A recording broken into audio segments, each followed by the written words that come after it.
और खबर आपको उत्तर प्रदेश के श्रावस्ती जनपद के इकौना स्थित उपाध्याय तालाब के पास मुक्तिधाम से बता दें, जहां मुक्तिधाम के अंदर कटवाए गए पेड़ों का मामला अब धीरे धीरे तूल पकड़ने लगा है। अब इस मामले में आपको बता दें, इकौना के पूर्व चेयरमैन जितेंद्र कुमार गुप्ता और गुड्डू मीडिया के सामने आए हैं और उन्होंने कहा है कि एक एक बूंद पानी से सींचा था हमने, हज़ारों पेड़ लगवाए थे उसके अंदर। जिसने भी पेड़ों को काटा है उसे कतई बख्शा नहीं जाएगा। जिसने भी हरियाली पर आरा चलाया है उसके विरुद्ध सख्त से सख्त कार्रवाई हो। आस्था के साथ खिलवाड़ बर्दाश्त नहीं किया जाएगा। हिंदू समाधियों पर जेसीबी चलवाने वालों पर होगी कार्रवाई। जुलाई अगस्त में मुक्तिधाम के अंदर लगाए जाएंगे सैकड़ों पेड़। मुक्तिधाम में पेड़ों की कटान से आहत हुए पूर्व चेयरमैन जितेंद्र कुमार गुप्ता ने अपनी बात मीडिया के सामने रखी है। इकौना मुक्तिधाम में काटे गए पेड़ों को लेकर के इकौना में हिंदू संगठनों के कार्यकर्ता काफ़ी आंदोलित हैं। कार्यकर्ताओं ने पहले मुक्तिधाम में जाकर के वहां की स्थिति देखी, उसके बाद उच्च अधिकारियों समेत स्थानीय विधायक को भी मौके पर बुलाकर स्थिति से अवगत कराया कि मुक्तिधाम के अंदर लगे हरे भरे पेड़ों को काट लिया गया है। तमाम हिंदू संगठन के कार्यकर्ताओं ने नगर पंचायत कार्यालय इकौना का घेराव किया और प्रशासन के खिलाफ जम करके नारेबाजी की। इस संबंध में इकौना थाने में एक प्रार्थना पत्र भी दिया गया है कि दोषियों के खिलाफ मुकदमा दर्ज हो। हालांकि इसी बीच इकौना के पूर्व चेयरमैन जितेंद्र कुमार गुप्ता और गुड्डू भी मीडिया के सामने आए हैं और उन्होंने कहा है कि खबरों के माध्यम से पता चला है कि मुक्तिधाम के अंदर लगे वृक्षों को काटा गया है, जो कि घोर निंदनीय है और ऐसा अपराध है जो बिल्कुल ही क्षम्य नहीं है। उन्होंने कहा कि 2006 में जब मैं उस वक्त चेयरमैन था, वहां पर वृक्षारोपण का काम करवाया था, जहां पर हरे भरे फलदार वृक्ष के साथ शीशम, सागौन आदि के वृक्ष भी लगवाए थे ताकि अंत्येष्टि स्थल पर आने वाले लोगों को ठंडी छांव मिल सके। लेकिन अब जानकारी मिली है कि उन्हीं पेड़ों को काट दिया गया है, जो बहुत ही निंदनीय है। जितेंद्र कुमार गुप्ता ने कहा कि वृक्ष हमारे माँ समान है और वृक्ष काटने के बजाय उन्हें लगाने चाहिए। उन्होंने कहा कि इस मामले में जो भी दोषी हो उसके खिलाफ सख्त कार्रवाई हो। जितेंद्र कुमार गुप्ता ने कहा कि प्रशासन इसकी जांच करे कि दोषियों के खिलाफ कार्रवाई हो, जिनके द्वारा पेड़ काटे गए हैं उन्हें सज़ा मिले, लेकिन अगर कोई निर्दोष है तो उसको परेशान बिल्कुल न किया जाए।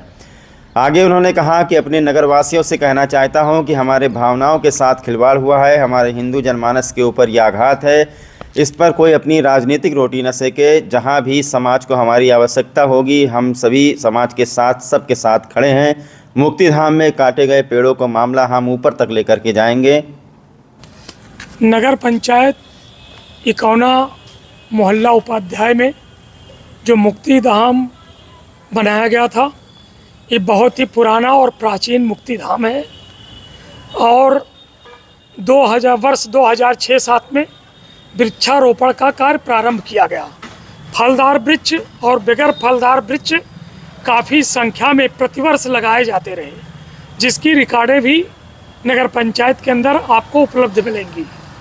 हमारे नगर के लोगों के द्वारा, क्षेत्र के द्वारा, मीडिया के माध्यम से ये मुझे जानकारी मिली कि नगर पंचायत इकौना के अंदर मुक्तिधाम के अंदर वृक्ष का पूर्ण रूप से काट लिया गया है और जो वहाँ का समाधि स्थल है उसको भी ख़त्म किया गया है। हम ये कहना चाहेंगे पहले कि जिसने भी किया है, जो भी दोषी हैं, उनको कतई बख्शा नहीं जाएगा। जिन्होंने गलत किया है उनको सज़ा मिलेगी। हम अपने नगर और क्षेत्र के जनमानस को ये बताना चाहते हैं कि हमने शासन प्रशासन के लोगों से आपकी खबर को सुनते ही तुरंत हमने बात प्रारंभ की है और कुछ हम अपने व्यक्तिगत कार्य से इस समय बाहर हैं और आपकी हर संभव मदद की जाएगी।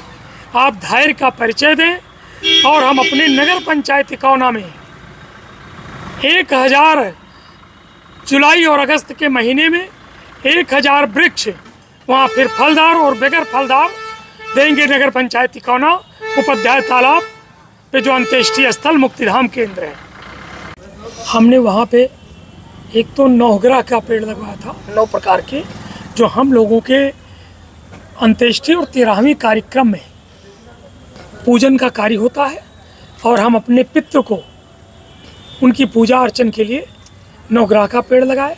और फलदार में जैसे आम है, जामुन है और कई प्रकार के फलदार वृक्ष लगाए गए। वहाँ पे शीशम का भी पेड़ लगाया गया, सागवन का पेड़ लगाया गया। यानी काफ़ी हर प्रजाति की पेड़ वहाँ पे हमने लगाया और जिसकी संख्या अनगिनत है। प्रत्येक वर्ष हम 2006-07 से ये कार्य प्रारंभ किए और निरंतर करते रहे और हर पर्यावरण दिवस पे हमने किया। उसकी फुटेज, उसकी फ़ोटो नगर पंचायत के अंदर उपलब्ध होगा। हमने उपाध्याय तालाब और रानी तालाब ये 2 हमारे प्रमुख केंद्र रहे। बाकी जहाँ भी नगर के अंदर हमारी नगर पंचायत की ज़मीनें थी, जहाँ हमें मिला, एक वृक्ष माँ के समान होता है और हम लोग उसके वातावरण से आम जनमानस को उसके ऑक्सीजन से जीवित होते हैं। हमारे समाज के लिए, हर वर्ग के लिए वृक्ष एक वातावरण और प्रदूषण मुक्त होता है। इसलिए नगर में प्रमुख रूप से उपाध्याय तालाब और रानी तालाब पर लगाए। बाकी नगर के जहाँ भी स्थान हमें मिले, हमने हर वर्ष वृक्षारोपण का कार्य किया। नगर पंचायत के अंदर एक संविधान है, नगर पंचायत नगर पालिका एक्ट है। जो एक्ट कहता है, जो नियम कहता है, उसके तहत कोई भी कार्य करनी चाहिए। हमारे साथ बोर्ड होता है, हम बोर्ड के साथ काम करते हैं और जो भी उसकी प्रोसेस हो, बोर्ड से लगा के जिला और शासन प्रशासन सरकार तक जो हमें संविधान में दायित्व मिली है, उसको करके करना चाहिए। अगर उसके विपरीत कोई कार्य किया है तो बिल्कुल गलत है और फिर वो दंड का भागीदार है।